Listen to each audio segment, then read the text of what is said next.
Hey everyone, it's me Hamzain. You are watching H T reacts. Welcome back to the channel. कैसे हैं आप सब? ठीक ठाक हैं, उम्मीद करता हूँ अच्छे होंगे, खैर खैरियत से होंगे, एंजॉय कर रहे होंगे। और आज हम बात करने वाले हैं एक वीडियो पे जिसका टाइटल मेरी मुस्कुराहट से तो समझ गए होंगे। Pakistan shock to see big deal between India and France. तो ये जो चैनल है ये हमें शौक बहुत देता है भाई, एक तो। लेकिन कोई बात नहीं, डेवलपिंग स्टोरी है बेसिकली। आल दो हम लेट हैं थोड़े 10-15 दिन, लेकिन स्टोरी डेवलपिंग है। इससे रिलेटेड भी हमने शायद पहले बात की थी, रफ़ेल से रिलेटेड। अंदर मुझे लग रहा है कंटेंट होगा, फ्रांस का जिक्र है। देख लेते हैं, पहले स्टार्ट करते हैं। 3 2 1 एंड गो। नमस्ते दोस्तों, जय हिंद। हिंदुस्तान स्पेशल में आपका स्वागत है दोस्तों। फ्रांस और भारत के रिश्ते एक डील के बाद नई दिशा की तरफ बढ़ते हुए नजर आ रहे हैं। पहले भारतीय वायुसेना ने अपने नए स्क्वाड्रन के लिए राफेल को चुना था, तो अब नौसेना ने भी राफेल को ही तरजीह दी है। फ्रेंच मीडिया की माने तो मार्च में जब फ्रांस के राष्ट्रपति इमैनुअल मैक्रोन भारत की यात्रा पर आएंगे तो दोनों देशों के बीच यह डील साइन हो सकती है। दिलचस्प बात यह है कि इस साल डील के लिए उसने अमेरिकी जेट FA-18 सुपर हॉर्नेट को रिजेक्ट कर दिया। यह डील भारत और फ्रांस के रिश्तों में एक मील का पत्थर करार दी जा रही है। रक्षा सूत्रों की माने तो नौसेना ने 26 राफेल M के लिए कई अरब डॉलर की डील फ्रांस के साथ की है।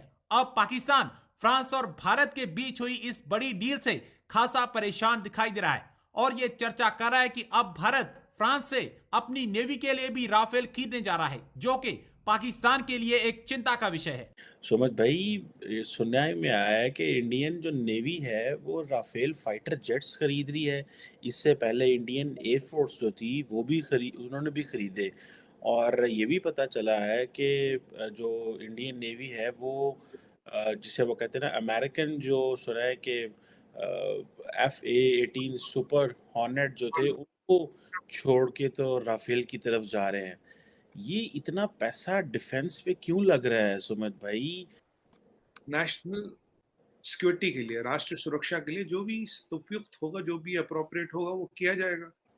और देखिए, जब आपकी कंट्री डेवलप हो रही है, आप सुपर पावर इन मेकिंग हो, आपके आपका आर्सेनल, आपका रख-रखाव, आपका लिविंग स्टाइल, आपका ease of living, ease of business, everything has to go up.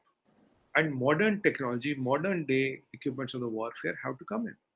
अगर आप राफेल की बात करें, राफेल के जो डील है बहुत बड़ी है। आप इसको अमेरिका वगैरह के बारे में देखिए, मैंने आपको आपके पुराने शो की बात है, तो मैंने आपको बोला था 4-5 कंपनियां अभी हमारे को सी ट्रायल्स दे रही है। बोला था, 5 महीने पहले बोल चुका हूँ आपको। और मैंने तब आपको ये भी बोला था, most probably Rafale will make it, क्योंकि राफेल का जो इक्विपमेंट है वो एडवांस्ड है। और 3-4 चीजें जो हमें समझने की, करीब 86 राफेल इंडियन एयरफोर्स को चाहिए, 36 राफेल इंडियन नेवी को चाहिए। 86 और 36, करीब 125 जहाज की बात करें मोटा मोटा। यहाँ जो राफेल एम है, इसमें जो है ये जो कैटापोस्ट लॉन्च होता है और जो एरेस्टर बेस्ड लैंडिंग होती है, दोनों को सपोर्ट करता है। ठीक है, हमारे दोनों एक तरफ का रोड पे चले। दूसरी बात चीमा साहब, आपको याद होगा, ये शायद 5 अप्रैल 2021, हाँ, 5 अप्रैल 2021 को एक एमओयू हुआ था हिंदुस्तान एरोनॉटिक्स और सेफ्रॉन इंजन, सेफ्रॉन टेक्नोलॉजीज के बीच। ये जो इंजन है, ये M88 सीरीज का इंजन है। इसका ये हाई थ्रस्ट इंजन है। आई थिंक इसका thrust is 110 kilo knots care. ये इंजन इंडिया में बनेगा, और जो भी ये राफेल बनेगी, ये इंजन इंडिया में बनेगा। और 50% ये जो बनेगा जहाज, ये इंडिया में बनेगा। उसके बाद यहाँ असेंबली आएगी और यहाँ से एक बार फिर ये MRO हब बनेगा। MRO is maintenance research and maintenance repair and operation hub बनेगा इंडिया का राफेल। और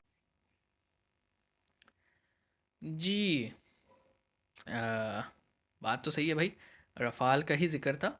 और हमने जब पहले वीडियो की थी, उस वक़्त स्पेकुलेशंस थे, उस वक़्त रिपोर्ट्स थी कि डिफरेंट जो जेट्स हैं उनको इंडियन नेवी जो है वो टेस्ट कर रही है अपनी अपनी यूसेज के अकॉर्डिंग। और उसमें जो 2 बेस्ट कैंडिडेट थे वो F-18, ठीक है, हॉर्नबिट, और दूसरी तरफ से स्कोई, सॉरी स्कोई कह रहा हूँ, रफ़ाल, वो भी रफ़ाल मरीन मॉडल। तो अब हमने देखा कि उन्होंने कहा कि नहीं भाई, हमें रफ़ाल ही चाहिए। और इसमें ये सिर्फ न्यूज़ ये नहीं है कि ये तो हम पहले भी सुन रहे थे कि हो सकता है, और ऑलरेडी इंडियन एयरफोर्स के यूजेस में है रफ़ाल। तो सबसे बड़ी जो बात है, जो जिसने इसको ख़ास बना दिया ना स्टोरी को, वो ये है कि इसमें इंजन्स और more than 50% of the aircraft ये बनने वाला है इंडिया में। और फिर जो MRO है, ठीक है, मैन्युफैक्चरिंग रिसर्च एंड ऑपरेशन, ये भी इंडिया में होगा। और फिर जब 50% एक जगह से बन रहे हैं, ख़ासतौर पर इंजन्स, किसी भी मोबाइल डिवाइस का हार्ट होता है, वो वहाँ बन रहा है, तो डेफिनेटली एक्सपोर्ट भी होगा फिर यहाँ से। यानी ये जो टेक्नोलॉजी शेयर हो रही है, ये बेसिकली मेन इसमें न्यूज़ है। तो देख लें अब दुनिया कहाँ से कहाँ पहुँच गई, हम कहाँ पे खड़े हैं। हम आटे चीनी की लाइन में लगे हुए हैं, दुनिया जो है वो जहाज़ लेने की लाइन में लगी हुई है। अभी क्या बोलें यार, मतलब बात तो फिर वहीं आ जाती है, जैसी आवाम वैसे हुक्मरान। तो पहले हमें खुद ठीक होना पड़ेगा, फिर ही हम अपने अपने हुक्मरानों से कुछ एक्सपेक्ट कर सकते हैं ना। बात सही है ना। और काइंड ऑफ एक एक ब्लो लगे यूएस को कि हैं तुम्हारा F-18 के मुकाबले में रफ़ाल प्रेफर किया गया। मुझे तो ऐसा लगता है एक चमाट नहीं लगती वो है।